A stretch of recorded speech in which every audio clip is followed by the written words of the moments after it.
Welcome to episode 16 of Idle Talk. Today we got another fun episode on deck. I'm Fernando. ValdezDaDon. And what do we got in store for the people? Today's episode is about unwritten rules. Okay. I like that concept because I used to watch Guy Code growing up. Yeah. And there are a lot of unwritten rules when you go about life. Mm-hmm. Do you have any specific ones that kind of stand out to you that you kind of use on like everyday life kind of thing? Like the urinal one? Yeah, where it's like always give a space. Yeah, there's no written rule, but it's like if there's 5 urinals and someone's in number 1, you know you're gonna go to number 3. Yeah, exactly. It's like you just know common sense, right? Yeah. Okay, so we got a list here. 25 unwritten rules you should be following every day, but aren't. Okay, so number 1 is don't one-up someone when they finish telling you a story by telling one of your own. Does that resonate with you in any kind of way? Yeah. Okay. No. Yeah, because I have the fault of doing that. Mm-hmm. I've done that before because I think in some way that's me showing, my understanding of the situation. Yeah. But then I've learned through life that is just one-upping somebody, mm-hmm. or just you're not even caring about the emotion. Yeah. You're just like, hey, it's about... like you want to involve yourself somehow. Yeah. It's like, I guess that urge to do so kind of stems from, like, I want to be involved, too. Like, mm-hmm. I also did this thing, too. Like, I've been guilty of that, too. But then it just comes self-realization. Be like, let me just enjoy their moment, too. Like, yeah. It doesn't always have to be about you, about me, or I have to be involved in something to kind of appreciate what it is. Mm-hmm. It doesn't come from a place of like malice intent. Mm-hmm. It's just a misunderstanding of like, hey, we've both gone through trauma, and then you're trying to express that, but in that moment of expressing solitude, yeah. you're just just maybe like casting a shadow, adding more distance from you and the person. Exactly. Right? Oh, well, you thought of it from like a traumatic experience. I thought of it as something great happened to me today, and then it's like something better happened to me 2 months ago. Like, yeah. That's interesting how we just like kind of thought about it on different sides of the spectrums for sure. Now, number 2 is don't point out a personal flaw if it can't be fixed in 30 seconds or less. Have you been on either side of that like scenario? I've been on the receiving end. I don't really point out people's flaws mm-hmm. to them. It's like it could be a flaw to me, but it could be perfection to them. Yeah, or to somebody else too. Yeah, to a person that it matters to. Really. Yeah, it's like someone's like, you're getting a little fat. It's like, yeah. Okay, what I'm supposed to do about it when you point it out? I'm supposed to just right now, just take it off of me. Yeah, or it's just like your teeth are crooked. It's like, yeah, I'm like, motherfucker, like what? That's like that dental work takes months. Okay, yeah. Even if I could be in the process of it, you don't know, like. You don't know what I'm doing for it, or if I'm happy with it, or like mm-hmm. you can't like just come in here and expect me to like, okay, I get it, like I'm gonna go out of my way to make you feel good about it. Yeah, like it's I feel like those individuals who outwardly point these things out are very superficial individuals. Mm-hmm. I feel like they are aware of their own flaws as well, and they are that uncomfortable with them that they need to go out and make people aware of their flaws. Mm-hmm. And that's kind of just like a shitty thing to do. When you said cut, like with being fat, I was to do shed it right there. Yeah, I was watching one of the Saw movies with my sister, and the guy was like, you both of you have been taking a pound of flesh from people for many years. Now you must give me one of yours. I remember that. And it was a fat ass dude and a skinny black girl, and then the guy was just cutting fat off and throwing it on the thing, and he was winning. And then she cut her whole arm off mm-hmm. with the bone included, threw it in. Last second buzzer beater, she won, and she got to live. I remember that scene. And then just like. He was like so happy. The fat guy was so happy. He was like, "Yeah, I could do it. I'm gonna beat you. I'm not gonna die for you." Yeah. But it was just I was sitting there with my sister. I was like, "Damn, that's crazy that the bone really helped like increase the weight of the scale." Yeah. And I was just like I don't know why that part of the movie like came back into my mind by hearing you like oh you're fat, like that just like instantly like oh Saw I think 5 that happened. There was another scene in Saw about some fat dude where he had to like cross his way through barbed wire. Yeah. Because he was cutting himself, and it was like would you continue to cut yourself to survive? Let's figure that out. Yeah. And I like the Saw movies from like Saw 1 to Saw 2, because then Saw 3 to like Saw like 7, like it's like a different direction that the directors go with. And it's funny because like some things in Saw 4 don't pay off till like Saw 6, and it's like oh my god, that was like 2 movies ago. But meanwhile, Saw 1 and 2 are more like, this is beginning and this is everything you get. Yeah, I've been watching those movies recently, and it's just like I've been enjoying myself doing that. Would you survive in a Saw movie? Oh my god, me and my sister were like watching videos afterwards, like explaining the movie and like how to survive every Saw trap. And I'm just like, oh man, I don't know. I think I could if it was the right trap for me. Like if it was the like cutting your foot off, like I would die. Like I think I would just die while doing it. Like halfway I would get into so much shock I would just like pass out and die. But it has to be like the right trap for me. Like I don't know which one. The one where this one girl gets thrown into a pit of needles and she has to find the key. Oh, that was crazy. I'm not doing that. No way. And it wasn't even her trap that she had to do. Like the dude, it was some guy's like test, and he threw her in there. And I was like, that's so fucked up. Like, so wasn't that the one where like the whole group had to work together? Yeah. I wouldn't survive any of the Saw traps. Really? I don't think so. There was a one where it was like a 6-person group, and they were like, you know, you could all survive this test, and then at the end only 2 people survive, and that's because like they were being so selfish because they are inherently selfish people. Like, and I was like, I think a group one I could do. I think like I could do well, and the individual ones like the reverse bear trap on your face. Yeah, is GG's for me, dude. I don't think I could. That would be so scary to get into. I mean, that's from the first movie. If I had to kill a guy to take out the key like the girl did, I could do that. Yeah, but if it's like if I gotta find the key somewhere, solve like a puzzle or some shit, I don't think I could do that. My problem solving is not up to par. And it's funny because I told my sister, I'm like, why is everybody's first instinct is to stand up? Like when they're in an environment they don't know, like stand up. Because most of the traps are like engineered for you stand up, you start the test. And I'm like, my first thing if I'm waking up in a room I don't know, I'm like, I'm gonna look around. I'm not gonna instinctually stand up. At least I think so. Like I think I'm like prepared enough to like. You drilled that into it. Don't stand. Don't move. Like analyze your environment. Like because you don't know what would be the trigger. Like back to the shedding a pound of flesh. Like. Like the girl stood up and realized her test started, and she was trying to tell the other dude. She's like, "Don't stand up! Don't stand up!" He's like, "Where am I?" Stands right up. Saw movie clicks, like his little clip plays. He's like, "No, you have to do this. Will you live or survive? Like it should. Or will you live or die?" She was trying to warn him. Yeah. So it's like you can't like if it's a 2-person test like that, it would like that. I was like, that sucks. You really try to warn that guy to kind of like wait and see how we can get out of there. But damn, that sucks. Yeah. Okay, number 3.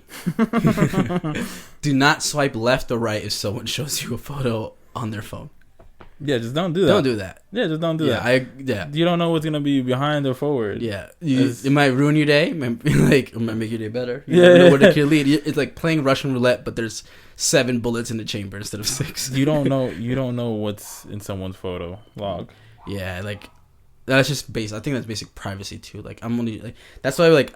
Sometimes some people I don't give them my phone. I'm like I hold the phone. Like you gonna swipe. You gonna swipe. No. I'm like nah. Okay, next one. That was I think everybody could agree with that. I hope. Number 4, don't ask for something you know a person only has one more of. So that kind of just like apply to like a stick of gum. Like it's something as simple as that. But like, do you think of anything bigger than that when you kind of like hear that term? No, I generally just think of like food. Mm-hmm. I generally just think of food and just like greedy nature. People feeling like they deserve it. Mm-hmm. I don't know what that word is. Entitled? Yeah. Okay. Feel entitled to what you have. I don't like that. Okay, so it says right here in this paragraph, it's like, for example, in a viral thread discussing unwritten rules, one Reddit user recalled a party trick that their friend once used where when asked for a cigarette, he would only hold open the pack with one left and say, "Do what you feel is right." Whether or not they took the last cigarette, in the end, it said a lot about them as a person. Yeah. So, like, if they don't take it, what does that say about them? I mean, like, that's just a trap. You're entrapment. Mm-hmm. You're really trapping somebody because you're like, do what you feel is right. Mm-hmm. What if that person usually is a very selfless individual who gives the last one. Mm-hmm. He's like, oh, we're the same type of people. So, okay, I'll take that from you.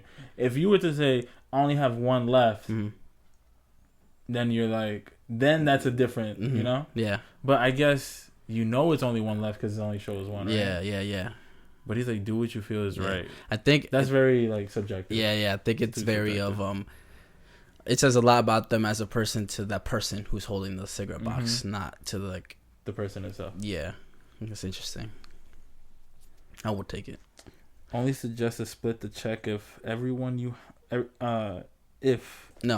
suggest to split the check evenly if you ordered the least expensive meal of the group. I've been in situations where I've done like group meals, and honestly, it's just an annoyance. It's like the bill would come up. There was one time I went to this birthday party, and the bill came up to like $200. And it wasn't split evenly because everyone was doing their own math. And I was just like, never doing that. It says, not everyone is able to drop a pretty penny on a dinner, but that doesn't mean they don't want to spend time with friends or colleagues. So when out to eat with a group, always implement this rule. If everyone else ordered the $20 lobster while one person got the $10 salad, it's up to them to offer to split the check evenly if they want. Don't awkwardly force them to spend more money than they were planning or able to just because you wanted a more expensive meal. I think that's on the nose. Like, yeah, perfect. Like, don't force somebody to spend more money than what they have. Yeah. If you borrow something, don't let someone else borrow it from you. That's just if you give me something and I give it to somebody else and you're coming to like collect it, and I'm like, oh no, this guy got it. It's like, I was like, what the fuck did you give that guy? I don't even know that guy. First of all, and second of all, that wasn't yours to give. Like, oh my god, I can't imagine like letting someone else borrow something that's not mine. I had to learn that lesson the hard way. Oh, like, did you give somebody something or it was? I was like 10 and I borrowed a bike, and then this other kid was like, oh, that's a nice bike. I was like, yeah, I borrowed it from my friend. And he's like, can I ride it? I was like, sure. And he rode it. And my friend was like, where's my bike? I was like, oh, this kid rode it up the hill. And like, I was very naive. I'm thinking in my head, he's going to come back down. He did. Yeah. But it was just he could have just took the shit. Yeah, and it was very awkward. We're both waiting there. And I'm like, I hope he comes back. Oh my God. Yeah, so it's like, it's not yours to give. And it's also like, you don't know the other person's intention of what they're going to do with it and how they're going to take care of it. Yeah. Because if it breaks or it comes not the way that it was given, that's on you. Yeah. Yeah. That sucks. If you're borrowing something for the third time, you need to own one yourself. That's very true. Yeah. Have you been in situations like that? No, but I feel like I've never been in that situation either, but I feel like that should be a thing. Like, these are like true unspoken rules. Like, this is the third time. Just get your own pen. Yeah, exactly. And if you borrow someone else's car, fill up the tank before you return it. This was something that like my sister used to tell me. Like when she let someone borrow her car when she was younger, if they didn't fill up the tank when she received it, she just would never let them borrow it again. Yeah. This one was interesting. Go down to the paragraph so I can read it. It says, if someone was kind enough to let you borrow their car, which could cost them a pretty penny if a mishap were to occur, show your gratitude by returning it back to them with a full tank of gas. Even if you can't afford to fill up the entire tank, definitely don't return it with less gas than it had when you received it. I feel like that should be a written rule. Like, yeah. It's a big risk that you're taking, allowing someone to like take ownership of your car for that moment or however long it is. It's like you are the owner of it. Technically, you have to treat it as if it was your own, because if you didn't and something bad happened to it, like, and that's why I don't like taking expensive things from people. If it's anything over 100, I'm like, oh, you're iffy about it. I used to let my friend borrow my car when I was in Alfred all the time. Like, I'd be like, yo, drive me home and just park the car right here in your house. Like, so you'll drive me back up the campus, and then I'm like, all right, take the shit. And then the shit would like live at his house like all the time if I couldn't find parking. Yeah. And then like people would like mutuals were like, it's like, did you sell him your car? I was like, nah, I just parked my shit at his house. Like, it's basically his car. Like, he drive me everywhere. But that's smart to have a nice parking spot. Like, I don't gotta worry about it. And I knew it wasn't a good place. So, leave something better than when you found it. That was just the way I was raised. It's like, if you're a host, if you're a guest over someone's house, you know, I try to like wash my own dish after I eat. and I try to give back the things that I received in its condition or better, like just wipe it down or whatever. Yeah, it's just the way I was raised. Yeah, I feel like that should be a written rule too. I feel everybody should raise their kids that way. Be kind to people working in customer service. Yeah, that says a lot. Like, when someone gets an attitude with someone who is in customer service, it's like, what kind of power do you think this person has who's behind the register? Yeah. It's just like they could change everything and fix it all magically. Like, and I just hate that because it's like, you don't know how to control yourself. You're just rude for no reason. You feel entitled. It's just so much coming out, and it just tells a lot about a person. Just, I don't like that. I don't like that either. But sometimes I feel like it works the opposite way too. Like people, like the workers are rude because something bad happened at work or whatever, and it's like sometimes I feel like what am I supposed to do? Like, I'm gonna be as polite as I possibly can, but like if you hit me with attitude after attitude after attitude, at some point I'm gonna get fed up with that shit because I don't deserve to be treated that way. Like, I'm walking into this establishment to kind of just try to like get whatever I need, right? If you constantly do if I'm facing somebody with like an attitude like that, I'm just like, oh man, well I hope you have a good day. I always end my shit like that, like hope you have a good day, like. Cause that's how I ending the conversation, and I hope it ends there. But if they keep pushing that conversation, I'm just like, I hope you have a good day. I hope you have a good day. Like, cause I don't want to escalate it any further. Like, I'm not trying to ruin my day because your day's already been ruined by whatever caused it. I just want to push forward and like forget about that instance ever happening. I think in that situation, like, you know, if they're pushing your buttons, then at some point you're gonna react. Yeah. But if it's just like, I didn't ask for this. Like, this is not what I ordered. Just like, relax. Like, it's like, excuse me, there's been a mistake. Like you could go about things differently. I just don't like that. It's just being rude to anybody for no reason is just it's a different thing. Being blunt is this. Oh, this is not what I ordered. Yeah. Instead of, this is not what I like. Yeah, it's all about the delivery. Yeah. A special place in hell for people like those. If you cancel on a friend, it's your responsibility to reschedule. It's not even a friend. If you cancel on anybody, it's your responsibility to reschedule. And that shows to me, if you don't reschedule, that you didn't really care about the event. Damn, I gotta reschedule something really quickly. Yeah. It's just like, oh, so you didn't really care. You're just canceling it. And then to you, since you canceled it and you didn't reschedule, you're not trying to link up ever. Yeah. So it's just like, all right, so it's dismissed. Whatever. That's how I feel.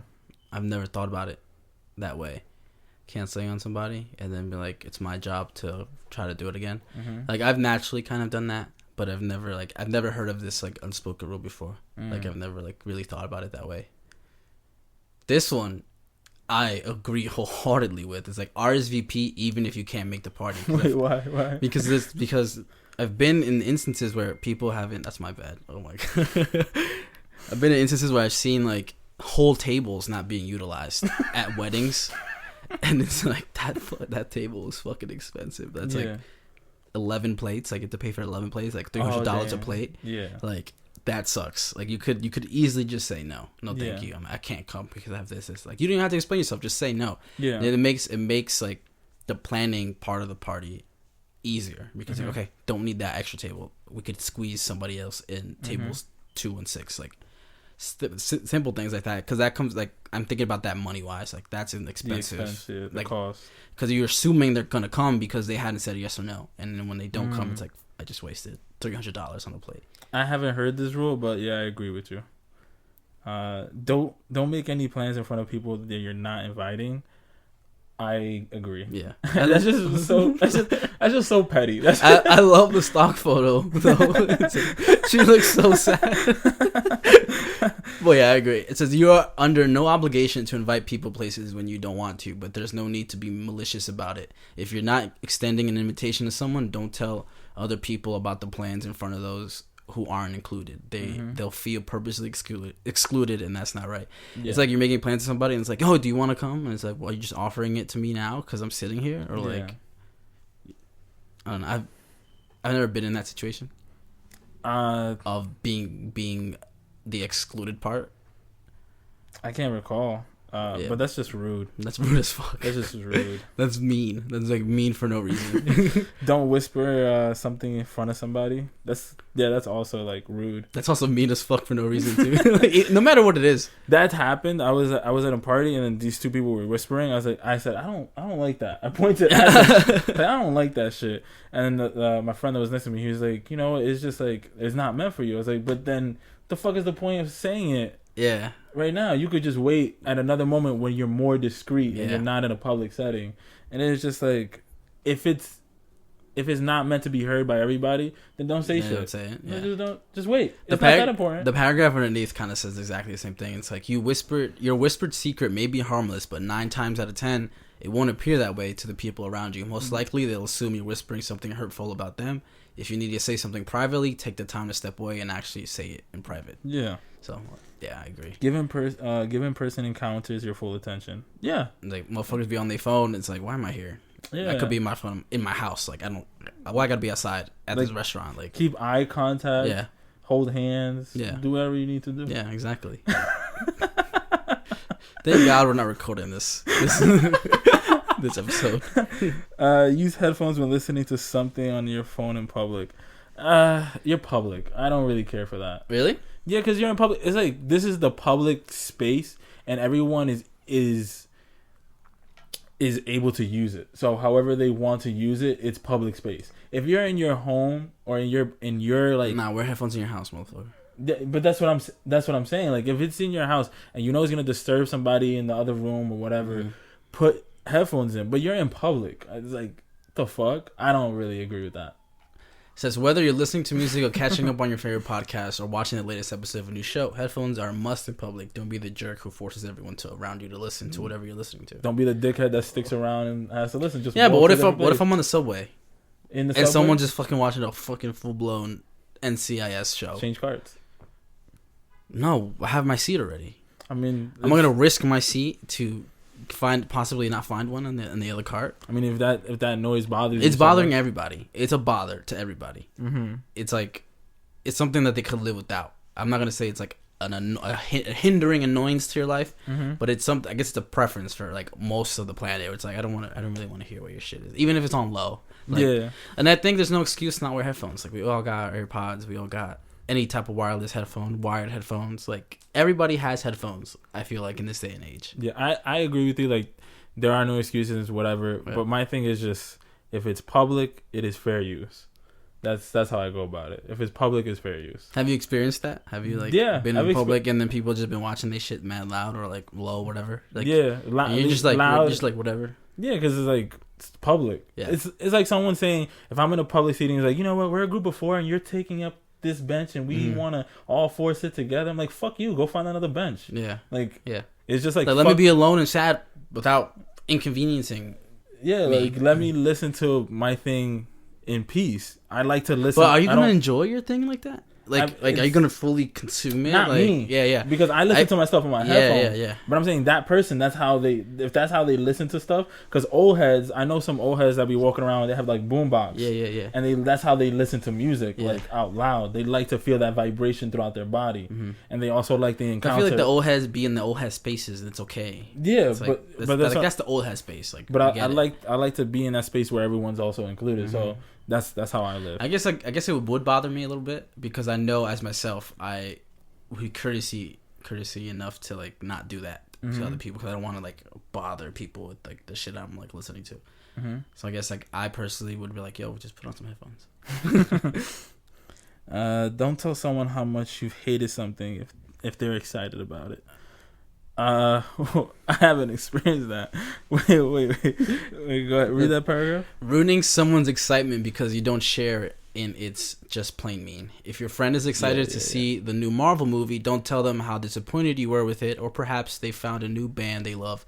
Don't tell them how much you hate their songs. Letting someone share excitement is the kind thing to do. So have you ever been on the end where someone is sharing something that they're passionate about, and then you're like, actually, that movie that sucked. I think I've been on both ends. Both ends. I think I've been on even both like ends. I guess like naturally, I guess, or subconsciously, instead of like I'm gonna shit on your fucking I just passion. I haven't like just degraded them for it. I'd be like, oh, I think this means in any instance, whether it be subtle or degrading them. Yeah, that's what I'm saying. So I've been in that situation. So yeah. So I was like, Sonic was the best movie I saw in 2020. You're like, yo, Sonic fucking sucked. I didn't like it. Let me share my excitement. Sonic was the best movie of 2020, and I stand by that wholeheartedly. Assume the existence of multiple correct solutions. I feel like that's a life philosophy. I feel like that's not like an unwritten rule. I feel like that's a major pillar in philosophy, where it's like to assume that there are multiple correct paths. Not even to assume, like there are. It's just like, you're okay with this, I'm okay with this. These are both right. Yeah. We can both live in this space. And it's just not. It's not like, no, black and white. This is wrong and I'm right. Well. It's just like, stop making a war out of nothing. Yeah, yeah. As much as we hate to hear it, we're not always right when it comes to life problems or even just everyday hiccups. Life coach Lori Levette stresses that we should always assume the existence of multiple correct solutions. Just because you want to do things your way doesn't mean it's the right way to go about it. R.I.P. Lori Levette. R.I.P. Didn't know that person died. I don't know if she's dead or not. Oh my god. I hope you're right. Please.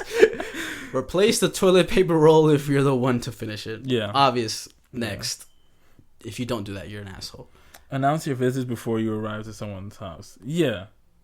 Yeah. Yeah. Just do that. Don't just come up and be like, yo, I'm outside. It has to be a very, very unique relationship. Relationship. I don't think I would be bothered, or he would be bothered, if I popped out to my cousin's house. You know? Yeah. Yeah. But you showed up to Christian's house. He's like, yo, man, I gotta do work. Yeah. What are you doing? That's his nice way of like, get the fuck out of here. Yeah. Like, go back home. But have you ever been in a situation when someone arrived at your house? Yeah, this one kid. Ooh. Back in like middle school. Kenroy? No. His name was Elijah. Give you time to bleep it. And like, I would invite him to my house all the time. Like, yo, come over. And my mom really liked him. Like, and like, he was in like a foster home. So mom was like, yo, what if we adopt him? I'm like, that'd be crazy. If you did that, like, that would be insane. Like, that would be cool if you did that. And then one day he just showed up to my house back when I was living kind of near prep, and then he like walked upstairs, knocked on my door, and then my mom let him in, and he was just chilling in the living room. When I came back, I forgot where I was, and I came back. I was like, yo, what are you doing in my house? Like, that was like such a shock to me. Yeah. And I was like, yo, what, dude, where are you? Did that bother you? No, but like, it was like shocking to see him in my space that I wasn't expecting to have like someone in. I guess. And I was like, oh my god, dude, that's like, you could have like let me know, like hit me up. Like, I guess at the time we didn't have smartphones back then. It was like the flip phones, and you had to like type like for like 20 minutes to send a text. It's a different lifestyle. So I was like, that was weird to me. Like, looking back at it now, I'm just like, yo, like, come on, boundaries, dude. Like, just come to my house. Look at the old woman's face. She's like, what are you doing? Those are some funny stock photos. Right. Always implement off before on when using public transportation. Yeah, it makes everything smoother. Yeah. Just makes everything smoother. When people get on before letting people off, in my head, I'm just like, you're making it more difficult for both parties. Yeah. So I've seen an instance where someone tries to do that, and the people like at the door just stonewall them, and then they bounce back outside. Like, the people trying to get in, and then everybody flows out perfectly. I think that's so funny. That's the best. It's like, no, you're gonna let us off first. Like, just shoulder the shit out. Yeah. Don't mess up an apology with an excuse. No apology needs to be followed by an excuse. I'm sorry, but only taints the sincerity of the apology you were attempting to give. You're not genuine. As Harriet Leonard, PhD, says when writing for Psychology Today, a sincere apology never involves the word but, as it nearly always introduces a criticism or excuse. So, easy to agree with. Yeah. Like, definitely. That's definitely something I have to work on. Oh, really? Yeah. I feel like, not that I've been guilty of it recently, but just constantly work on it. I'm like, hey, apologize, not try to justify something with an excuse. That's what I'm talking about. Boom. Write thank you notes. No, you don't agree with that? Who writes letters? I do. Oh, nice. I've never received a letter from you. Fuck you. What do you mean? Fuck me. I believe it in a professional setting. A thank you note goes a long way. I don't feel okay like in a professional setting. Yeah, I thought this was like general. I mean, it says if the thought of sending a thank you note to someone even crosses your mind, do it. Tom P. Furley, a trusted etiquette expert, says that anytime you have been on the receiving end of someone's generosity, take the time to send them a thank you note. After all, no one's ever been annoyed or upset to receive one. Only maybe surprised and appreciative. Have you ever been on the receiving end of someone's generosity? Not enough to justify a thank you note. Really? Yeah, I just feel like it's been like regular shit. I feel like the receiving end. It would have to be something big because you set the bar high, like on like regular shit you do normally. Yeah. So I kind of expect that my thank you note version is kind of like reciprocating that energy towards you. Oh, okay. Like it's not like I'm getting a 50,000 thank you notes like thank you. And then you do something else and I pull another one out, like then that just gets rid of the sentiment of a thank you note, right? I just think you would be killing too many trees at that point. Yeah, exactly. And say thank you when someone holds the door for you. I don't necessarily agree with that. You don't say thank you? No, I say thank you. Oh, but you don't feel no type of way when someone does it? Yeah. I know people that feel some type of way about it, that they just like shut the door mad hard to kind of like make it a point. Like, I feel like when you hold the door for someone, it's out of your kindness. Yeah. So it's something that should be self-fulfilling instead of expecting an external gratitude towards exactly. And I agree with that. So when I hold the door for someone and they don't say thank you, I just keep it moving. I'm like, I did something good today. I did something nice for a stranger. Even if it wasn't reciprocated, like that's not the purpose of that. That's the purpose of it was to kind of maybe feel my own self like gratitude neater, I guess. Yeah, so like if someone gets upset for someone who doesn't say thank you, I'm like, you're doing it for the wrong reason. You shouldn't be holding the door then. Yeah. Never make fun of someone else's laugh. Yeah, you can't control that. I haven't made fun of my laughs. I can't control the way my laugh comes out, and it's like different laughs for like different things. Yeah, for different types of like sarcasm and all that shit. I have like a little different. But I have the craziest hyena laugh. If you've ever made me laugh, like really genuinely made me laugh out of my asshole, like fucking hyena laugh. All day, every day. I enjoy hearing people laugh because some laughs are like that shit is so unique. It makes me laugh. Yeah. And then but then again, sometimes that makes me feel like I'm making fun of their laugh. I never thought of it like that. I'm like that's just funny. Yeah. It's just like Seth Rogen's laugh. Oh my god, his shit is funny to laugh at. Like his laugh is a whole joke. His laugh, is what's it called? Contagious. Yeah, let's read these little bullets real quick on this next article. It says, "Do not." Okay, we read that. Do not swipe. Do not propose at someone else's wedding. How do you feel about that? If it was your wedding day, and then I proposed to my wedding day. You're a dick. You're trying to steal the thunder. You're really trying to. Bro, I'm trying to make our lives connected that way. I became a fiance the day of your wedding. You're a dick. I'm trying to intertwine our lives even more, Joanne. And then you're a fucking wedding, asshole. In your wedding, you would get a divorce. Oh my god. If you're borrowing it for the whatever, that's the same one we did. If you have to cancel on a friend, that's the same one we did. Do not heat up fish in the office cafeteria. Have you been in like a break room and someone heats up something that absolutely smells disgusting and it lingers? Yes, but like I've learned that it's just a cultural difference. Mm-hmm. What I think doesn't smell good could be like that's like that's home, Yeah. So I don't really judge the smell. It's just like clean up after yourself. That's all. Mm-hmm. That's all. Don't let the smell linger. Just Febreze the shit. Or clean the microwave. So that's it. Okay. Yeah. Okay. I get it. Understand. So I don't judge the smell. Okay. Let's go to do not. Yep. Yeah, we did that. Don't let your friends drink and drive. Call an Uber for them. Do it for other people too. I don't agree with do it for other people too. Like I'm not gonna call an Uber for a stranger. I'm not gonna waste $85 for a stranger. I don't know where you live. Yeah, I don't got it like that. So if you're my friend, sure. But if I don't really know you like that, then I don't know. You're risking lives. Yeah, well, not my life. I'll call the police. That's free. Wow. I'm gonna start doing that. Yeah, life lessons. Don't say when are you due to a woman you barely know. They might not even be pregnant. That happened to me one time when I was working at H&M. Some lady came to me and I instinctually said, "You want to go to the maternity section? It's upstairs here, right?" And she was like, "I'm not pregnant." I was like, "Oh, the ladies department is to your right. You misheard me. And then they buy it. I said it too clearly. Oh my god, that shit was funny. Do not leave your shopping cart in the middle of a grocery store aisle. Have you experienced that? Yeah. Okay, let's fuck that one. Let's do the do you put back your cart after you've taken groceries to the car? Do you put it back in the spot or do you leave it there? If no one's around watching, there's no one gonna figure out how far away am I from the leaving the cart. Let's say the I want answers for really close, and then the farthest parking spot you could possibly have. Close, I put it away. Middle, I put it away. Corner of the parking lot, I leave it there. No one's gonna find that shit anyway, right? Yeah, or the worker's gonna get to it. Yeah. So, yeah. I feel like I put it back all the time. You put it back all the time? And I make it a game though. I put like my sister in the cart and I like run. Like, and then I'm like, all right, get out so they could. If you're going to listen to music videos, that's a headphone one.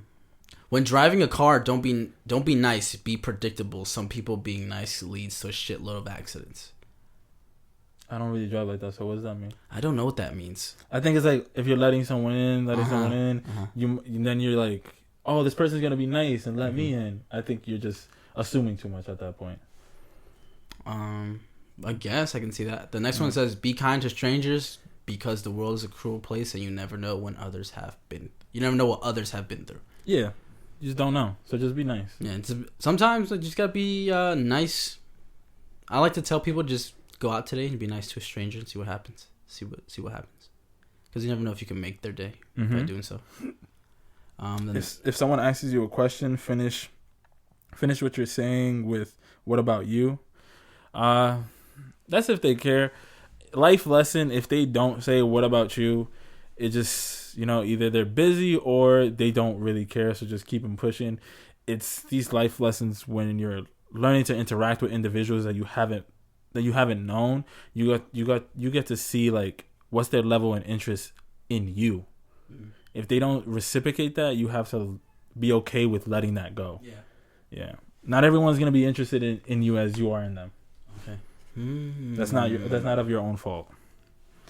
Give people their personal space. Not everybody wants to snuggle a stranger. So I'm guessing that kind of relates to the bathroom one, like the urinal one. Yeah. But I'm guessing like, is there like, I'm gonna rule like public transportation. If it's not that full, like do you give a certain space in between people or like? Don't be that dickhead that stands in front of the girl that you think is attractive. Whoa. Go sit down in the empty seat. Oh, okay. I thought you meant like it's just full, like. Okay, so if it's like there's obvious spaces and you're standing in front of her, like that's intimidating. Like, why are you doing that? Like, that's very pushy. Because you're literally creepy. Looking down at the person. Yeah, right? That's weird. Yeah, just give people space if there is space available. If there isn't, then there isn't. Yeah. Next one. Don't ask for something if the person. No, we already did that. If someone does something that makes them happy and confident, that doesn't hurt them or anyone else, then leave them alone and let them do their thing. Yeah, just let them do their thing. Let them be happy. If someone has a mohawk, if someone has purple hair, if someone has piercings, tattoos, you don't have to call it out and be like, that's wrong or I don't like that. Like, they're obviously okay with that because they went through that transformation. Yeah. So leave it alone. And I think that goes further into like what people do with their time off. Just leave it alone. Yeah. That's it. Like the tattoos thing, like I personally, I don't think I would ever get a tattoo, but like I like that people that do have them. Yeah. Like I enjoy like listening to like why they got them, or like even if it wasn't like a super deep reason, like this meant a lot to me and my family. Like it was like I wanted a tattoo of this smiley face on my ass because I was at spring break. Like that's cool to me. Learning that like learning other people's like the way they express themselves. And the next one is like, do I need to say this? Do I need to say this now? Does it have to be me who says that? If you answered yes to all these questions, go ahead and say it. So pretty much says you got like maybe like a checklist of things like, do I need to say before this right now? Something. Yeah, before you speak on somebody's like either interests or anything like that. It goes back to like the pointing out people's flaws too. Like that would be a perfect prompt to ask to tell yourself like, do I need to say that? No, then don't say it. Do I need to say this now? No, don't say it. Does it have to be me who says that? No, don't say it. Like if you answer no to any of those questions, no matter what the order, don't say it. Don't. I think that's very important because a lot of people just keep talking or just say too much. Mm-hmm. So you got hard lesson to learn is just to shut the fuck up. Yeah, and just realize you don't need to be constantly speaking all the time. Yeah. This next one is my favorite. It's like there are two people in your life you never, under any circumstance, lie to: your doctor and your lawyer. Don't lie. What do you feel about that? Don't lie to them. Well, your lawyer, yeah. Because your doctor's like, "How are you?" "I'm good." No, you're not. Yeah. Your ankle been hurting for like 8 months. Mm-hmm. Like, because like if you lie to your doctor, your health is in the way. Mm-hmm. But if you lie to your lawyer, there's no way of like fixing that. Because you need to be so transparent with your lawyer, even if you did something really, really bad, so he can help you survive your trial. But isn't there like a law if you tell your lawyer can't tell on you? Oh, he can't. He can't snitch on you. Oh, like so same thing like your psychologist. No, they can if your if therapist. You plan on hurting yourself someone. and your others. But like if you're like, this is something that I did before, they could be like, okay, they can't tell you. It's like. So if I tell my lawyer I killed someone, he'd be like, all right, okay, now we have to establish, like, we have to try to get you the best defense to win that. I thought like, in a lot of things, like, yo, he's like, don't tell me. I just want to know, are you guilty or not guilty? And like, are you pleading guilty or not guilty? And like, pleading not guilty. He's like, all right. No, I think those are situations where if you get a lawyer appointed to you, but if you've had a lawyer for some time now, like they'll sometimes they develop a friendship with you and they're like, all right, did you like do it? Like, yeah, I did it. Like, I really, really did it. Okay, let's try to find a way to get you out of this. Then that's like, I would say that's a good lawyer. Mm-hmm. If it's a court appointed lawyer, if they're handling 80 cases a day, like you're just like, guilty or not guilty? Not guilty? Okay, next. Like, yeah. Then I don't think that's a correct way to provide that job, like to provide that service of being a lawyer to somebody. It's like you gotta be willing to learn the entire thing and be willing to, try your best to kind of like, no matter the situation, whether it be good or bad, whether if I'm a freaking serial killer and I express that to my lawyer, like I would hope my lawyer has my back, like even if it's it's just, I guess it's a symbiotic relationship. I guess it's like you gotta take my give, like you gotta, like, if I'm telling you this because I'm guilty as fuck, like help me get out of it. Not get out of it. I know I'm not gonna get out of it completely, but like help me get out of it in the best way I possibly can. There's some people that did get away with it. Yeah, and then that's because they had like really their lawyer friends. Like literally, they're friends with their lawyer, and it's crazy. The next one is funny as fuck. Buy a plunger before you need a plunger. That's buy what you need before it's needed. Like buy dishwasher and buy a sponge, buy a plunger, buy a toilet like scrub. Like small things, right? Yeah. It's like buy batteries before you need batteries. Like, buy a car jack before you need a car jack. Buy a spare tire before you need it. Because when you need it, you don't got it. you're fucked. You're the only person with a dick in his hand not doing anything. Don't tell a woman without makeup that she looks tired or sick. Don't tell a person. It's pointing out. Like flaws. don't ask yourself those questions. Not even that they're flaws. That's just how they look. Yeah. Just like ask yourself the questions. Do I need to say it? Do I need to say it now? Like ask yourself. If no, then don't say it. Yeah. Again, I think that we should title the episode that. If I didn't ask you for your advice, don't be surprised when that I don't take it seriously. Yeah, I think that goes back to like if it's not harming someone, if it's not harming yourself or a person outside, whatever. You don't need to speak on it. That's it. Get vaccinated. I think when was this done? I don't know. But yeah, get vaccinated. I guess now, I guess. Don't talk about Fight Club. That was just the last joke. That's the last one. Yep. Yeah, that's where we're gonna end the episode. Have you ever been in a part of Fight Club though? Yeah, I was testing you. I was testing you. I was testing moving my hands like, oh. That's a great place to end the episode. Thank you guys for listening. I'm Fernando. ValdezDaDon. And we'll see you next week. Deuces. Peace.